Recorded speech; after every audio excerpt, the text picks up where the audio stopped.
Well, hello, folks, and welcome to the inaugural episode of Ranking of the Game Boy Puzzlers. The goal here, I think, is pretty self-explanatory. We're going to be playing puzzle games on the Game Boy.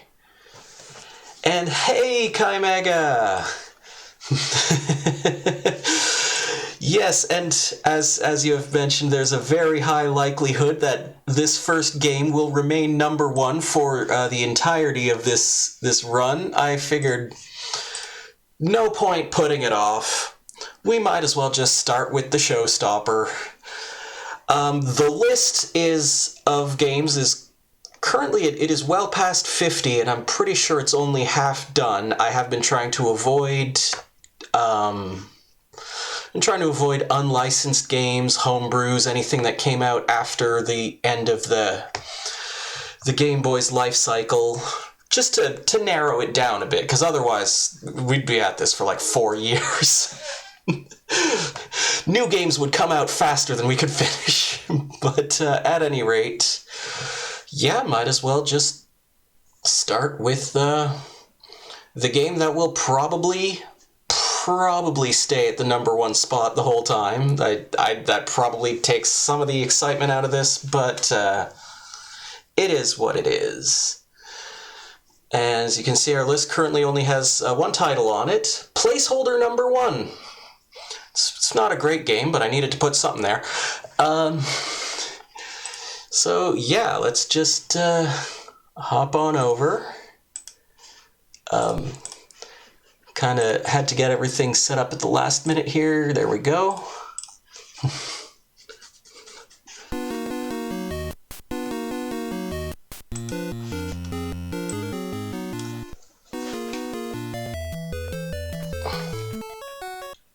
And just real quick, I also want to add, if you're watching this on YouTube in the future and sections of this video have the audio cut out, that's because I just constantly get illegitimate copyright claims over the Tetris music. But we'll put that aside for now, and I'm just... Oh, really are starting with a clean slate here. Well, might as well play this fairly legit.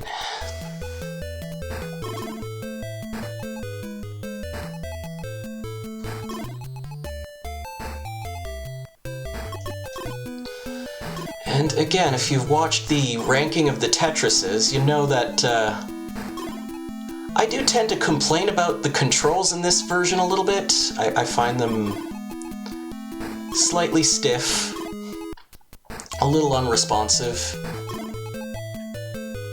And particularly like the lateral movement. I wish this was faster.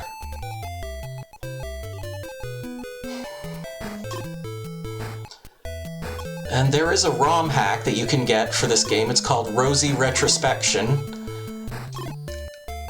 And it basically preserves kind of the look and feel, well, the look and sound of the game while changing up the feel to be a little more in line with modern Tetris.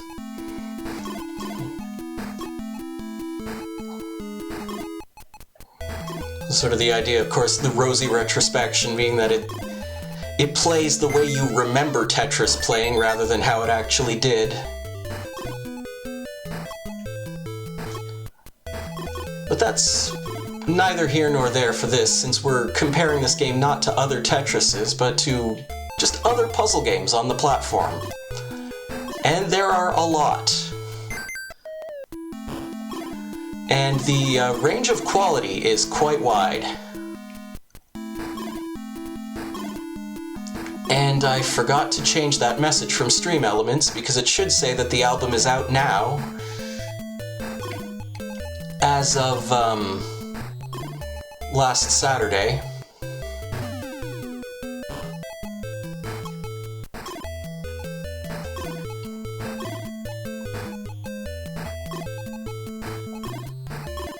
Ugh. Got a little greedy there and almost paid for it.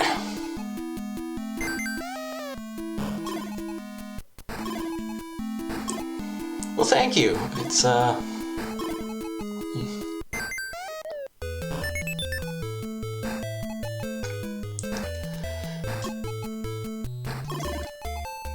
It's a much more personal project than a lot of the music that I make for the internet.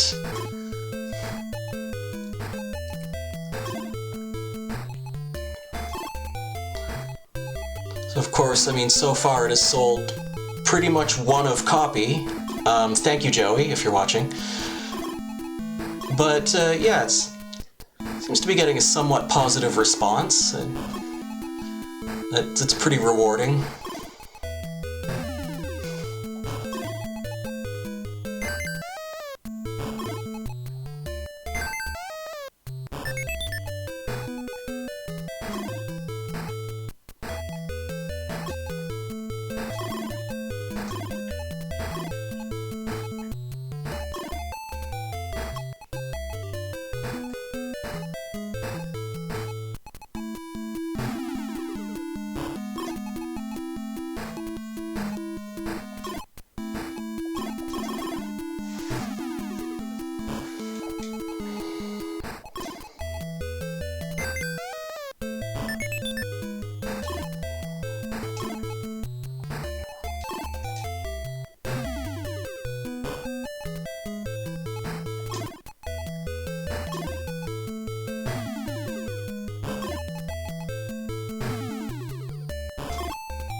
One of the challenges of doing these sort of ranking series is that I do try to... I want to look at these games with fresh eyes. You know, and try not to sort of think about them too much in terms of, you know, stuff like other than like just like playing the game and how does it feel to play the game. Of course, that's pretty hard to do with Tetris because, I mean, it is such a significant game for the system. And I mean, Tetris in general being like a game that I just, you know, have an extremely strong affinity for broadly.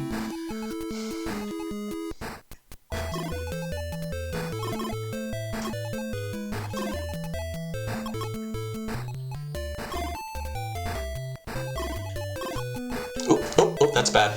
That's bad. We're done. It's really just a matter of time.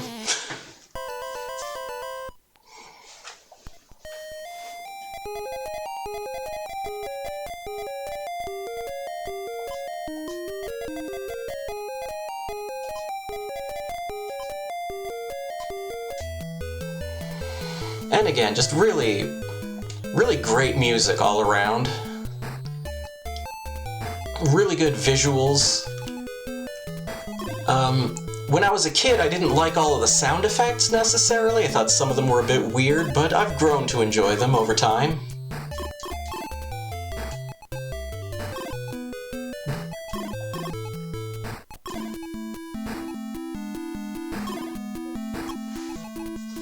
Oh, itchy nose.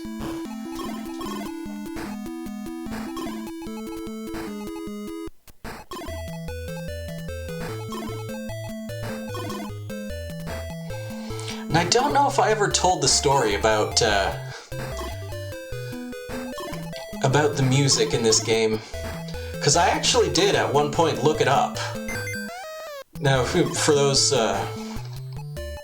curious, of course, this is a sort of old Russian folk song called Korobeniki. And I was sort of...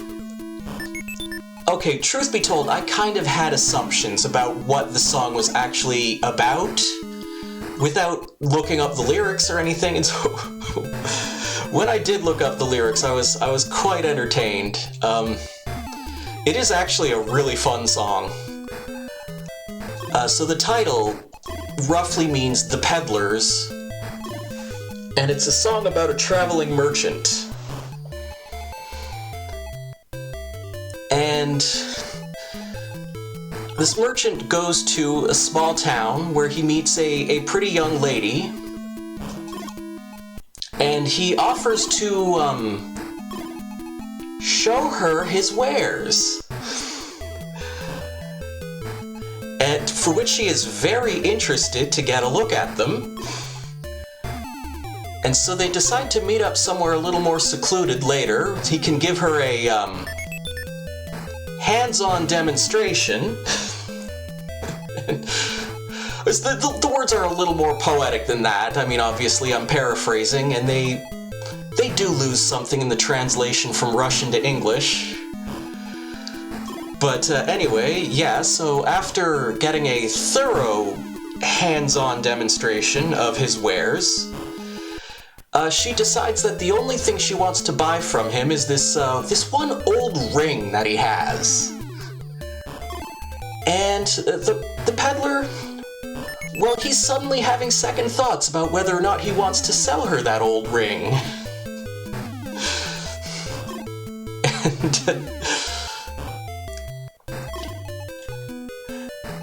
And anyhow, yeah, so long story short, it's a song about sex. And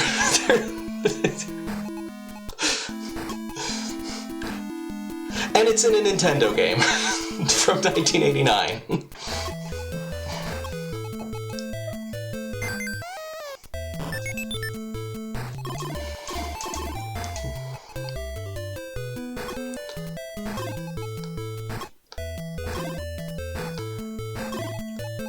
And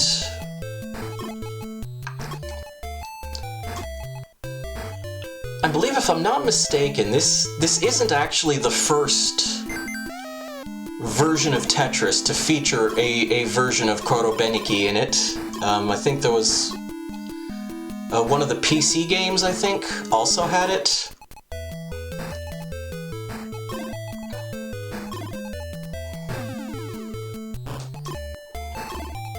Of course, the one I had growing up was the version on the NES. And that one had the Dance of the Sugar Plum Fairy. So, you know, still Russian.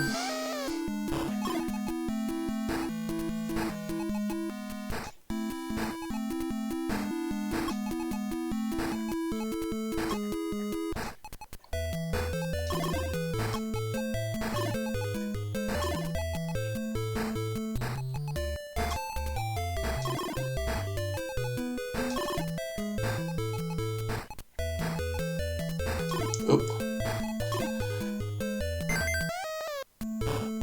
And again, I got greedy and very nearly paid for it.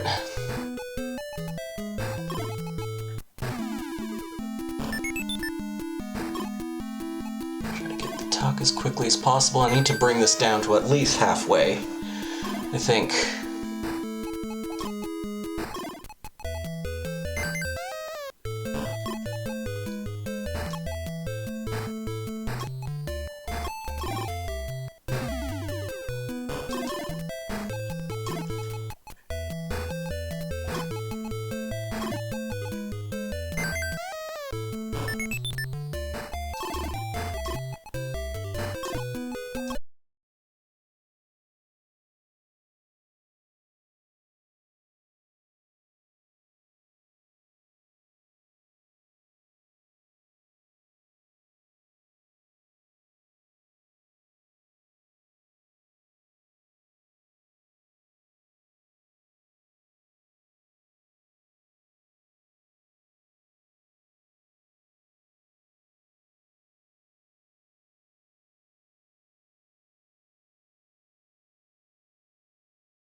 Definitely the versions of the game that came out in this era was a little... how did I put that? You kind of have to keep the stack low a little more than you do in the newer versions. So you kind of run out of wiggle room quicker.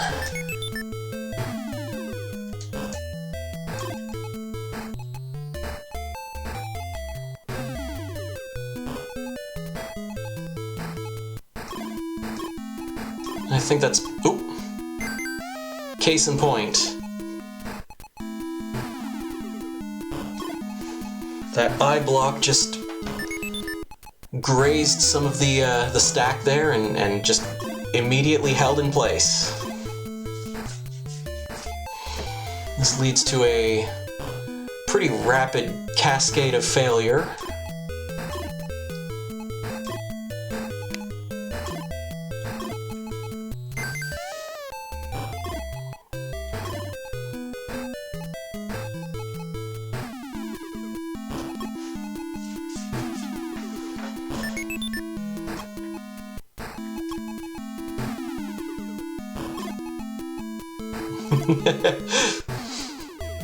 Hey Saul, you're not wrong.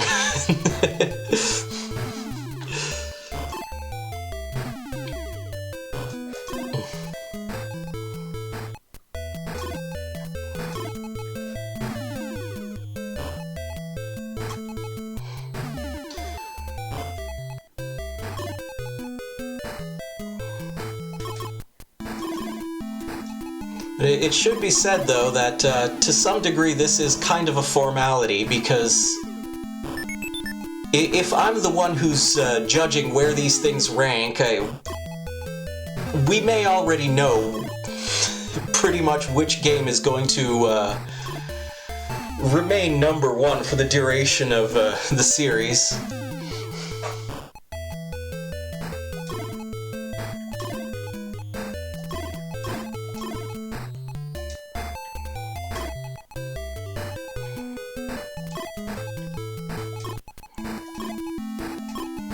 And I'm totally blaming the itchy nose for that. That definitely wasn't because I was not paying attention.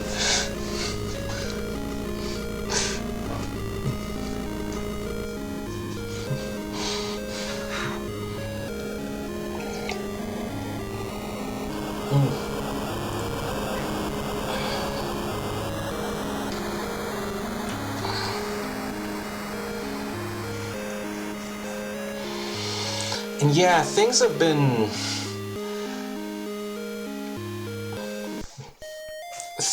kind of messy in the stream fam in general lately. If you've been out of the loop, I might as well break the news that Ben banned me from his Discord and blocked me on all socials. I opened my big stupid mouth one too many times and he got sick of me. So I don't really know what's going on with that. I'm just kind of playing the wait and see right now.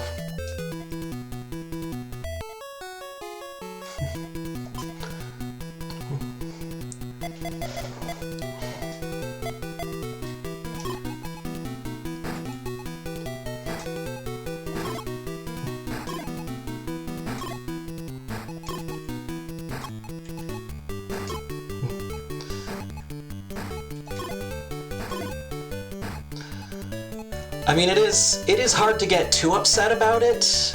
I'm okay. I was very upset for a little while, but it's hard to stay upset about it when it's like, yeah, technically that was kind of my fault, you know.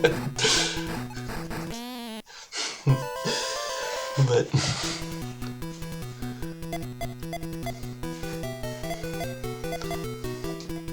no, I just want to play some B-Type for a little while here. Let's just move that down to 8.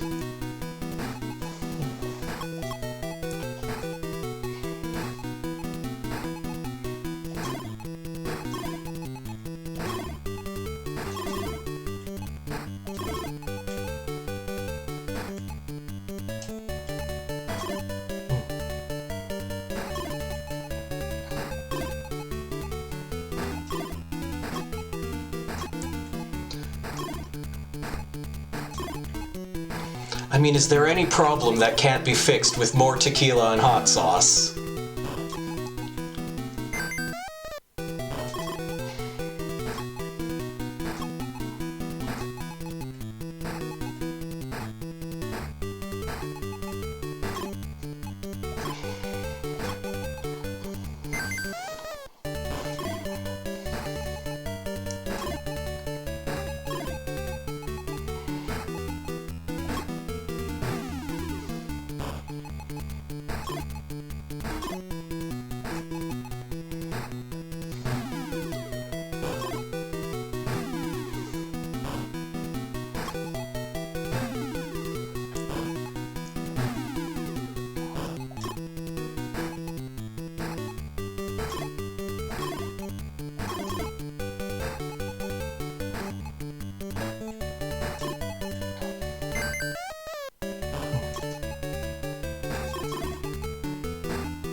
Okay, didn't love that noise. Let's just keep backing up.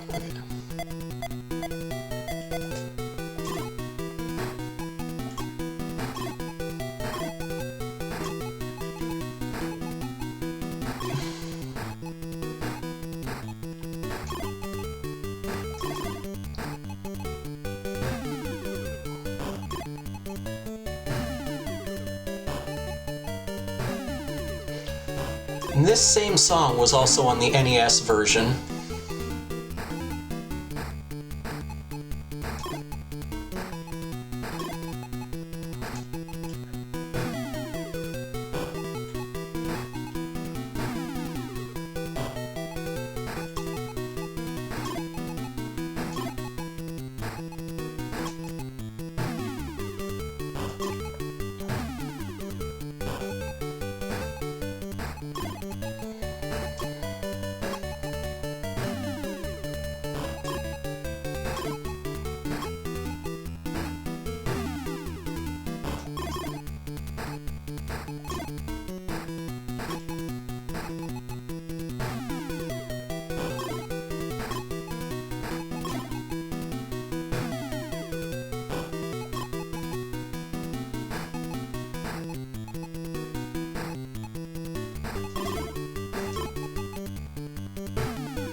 The one that looks like Goemon? Yeah,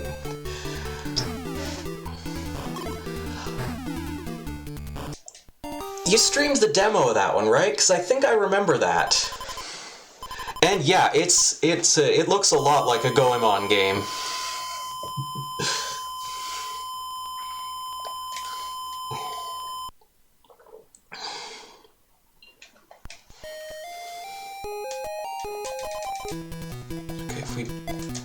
We can't back up from here. Okay, I'm gonna reset. If I remember correctly, is it down and start? It might be up and start. Yeah, okay.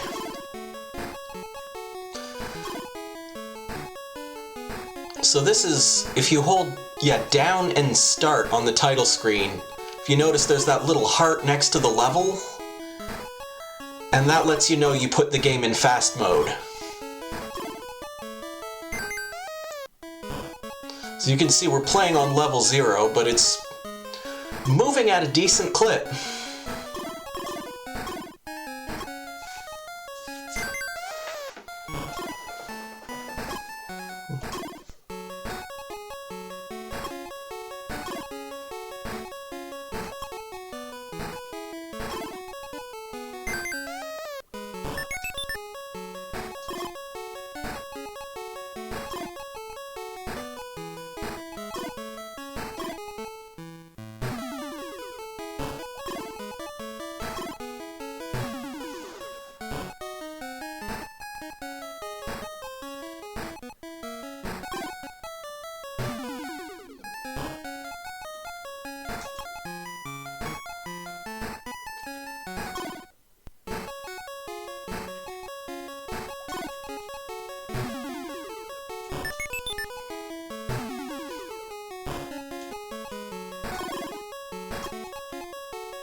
actually not super familiar with this particular tune.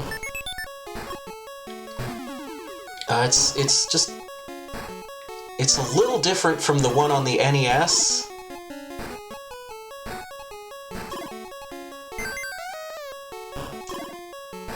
I'm assuming this is probably like more Russian music. To me, it kind of sounds like Bach, though.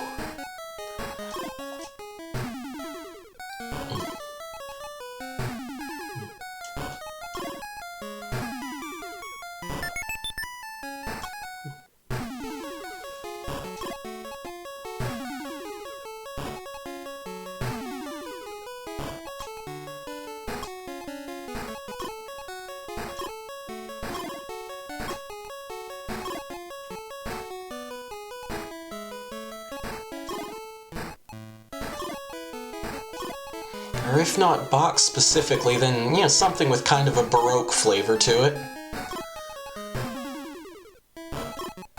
Like I said, it's probably Russian.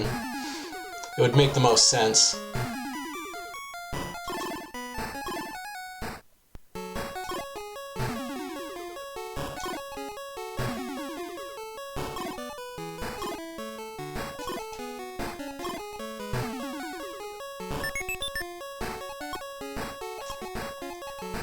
Oop. Yeah, holy crap, yeah. As soon as we hit level 6 heart, it just kind of went, I'll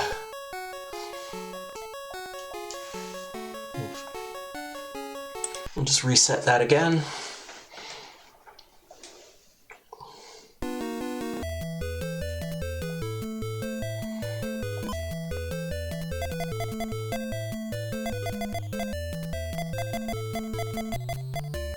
Good. Oh, right, I suppose that, yeah.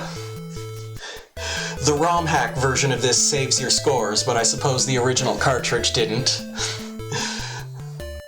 It's like, hey, where'd my score go?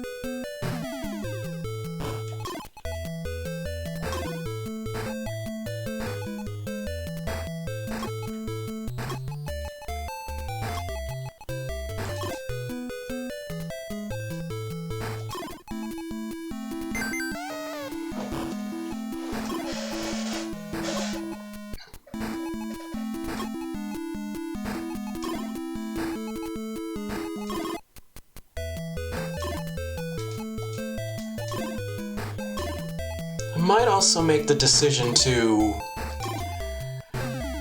switch to doing like 2 games in an hour instead of just the one. I do worry though that like there's a game that won't click for me in the first hour and that I might not give it kind of the attention that it really deserves.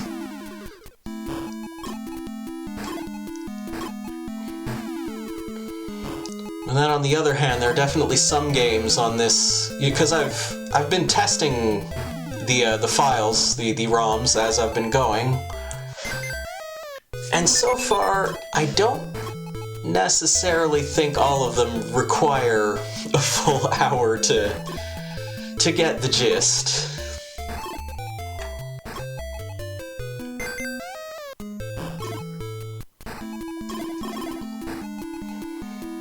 But I want to be sure I'm being fair.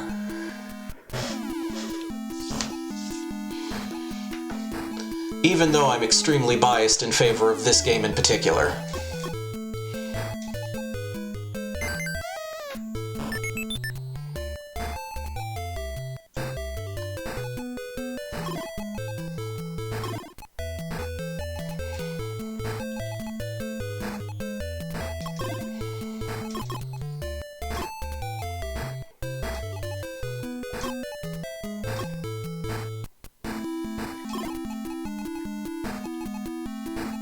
keep getting greedy.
I suppose it's at least worth mentioning if anyone here hasn't checked out Tetris Forever yet, the Gold Masters series game.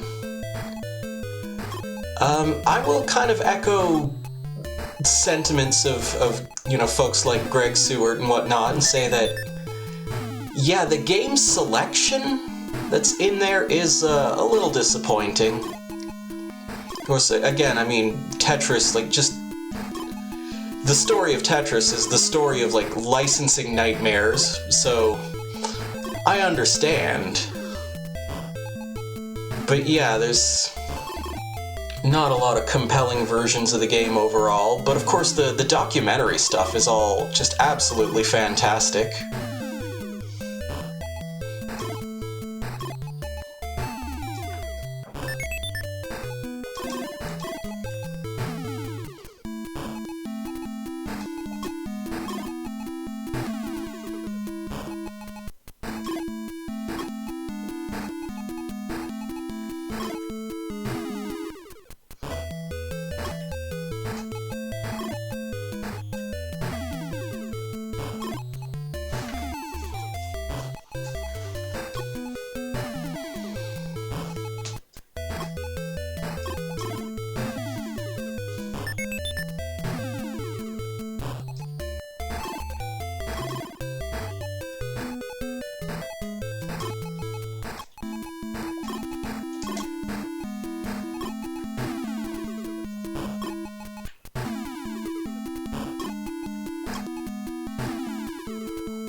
Can't believe I got that tuck to work.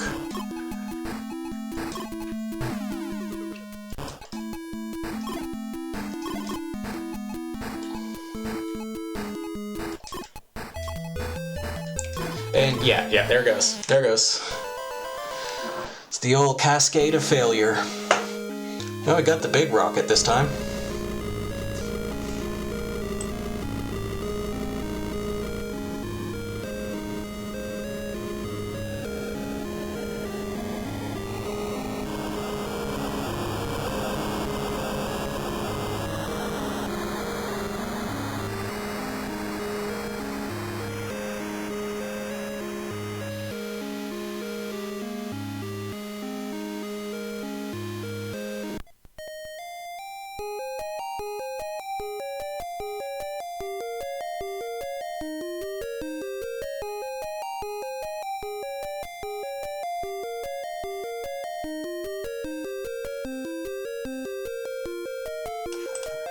I've been forgetting about that now playing sign with alarming frequency lately.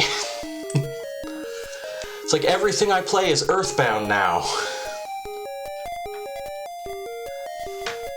Which wouldn't be the worst thing in the world.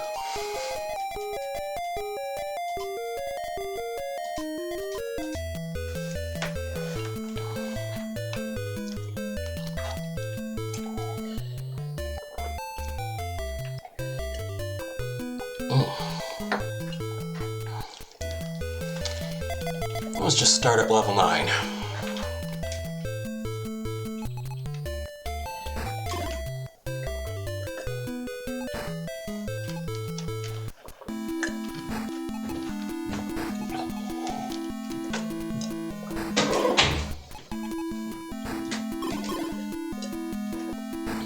Sorry, gotta swallow some things.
So I know they do this in the more recent games. And I think it's the case in this one as well, where if you start at a higher speed level, you get more points for doing the same things. You can kind of juice your score a little bit.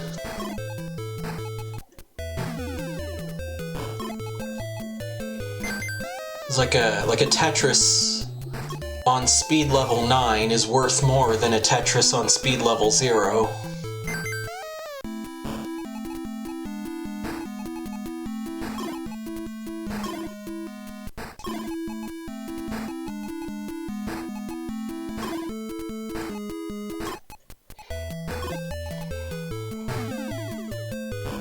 I also get the impression that most people who play this game casually aren't really worried about things like score or speed or stuff like that. Seem to be mostly playing for longevity.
So I'm thinking what I'm gonna do. I've been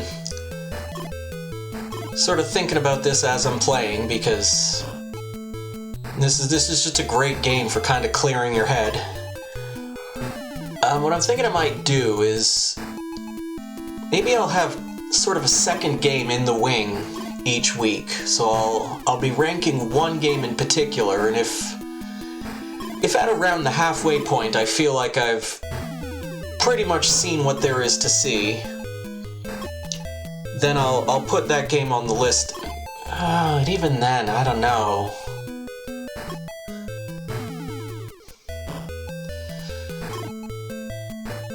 And what if the second game needs more time? I don't know, I haven't quite worked out all the bugs just yet.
for the easiest victory in history. Because I have it on pretty good authority that the judge is extremely biased. And will this game remain number one for the duration of this series? With me as the judge, there's a very high likelihood of that being the case. Part of the reason why I wanted to get it out of the way first. Just, yeah, we all know. It's not going to be a surprise. But, I mean, I think the worst thing you can say about it is that, you know, like, it doesn't necessarily hold up to other versions of Tetris that came out, you know, like, upwards of 30 years later. Like, yeah, the game I like to play the most definitely has smoother controls, and, you know, like, slightly more complex rule set and more variations and color and, you know, a few other things. But, like, for the time, like, again, mentioning Tetris Forever, like, you get to sit down and play, like, some of the versions of the game that came out before Game Boy Tetris, and some of those are pretty rough. Pretty rough indeed.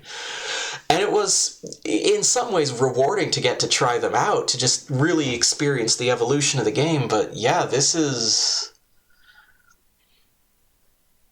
It is arguably like the first really, truly great version of what would go on to be a truly great game, and, you know, a timeless... just classic all around. So, yeah, I mean, even if it spoils some of the tension of the series, that's fine. Like, it deserves the recognition that it gets, simply put. And with that, however, that's going to be me for this evening.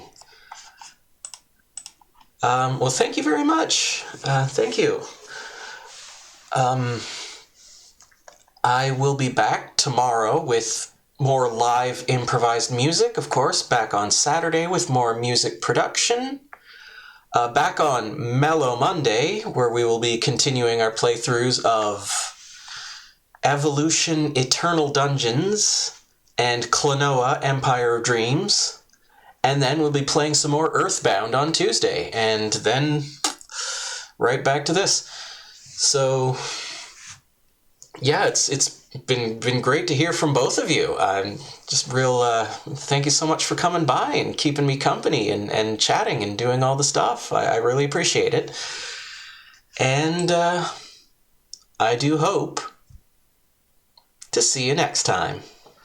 Bye for now.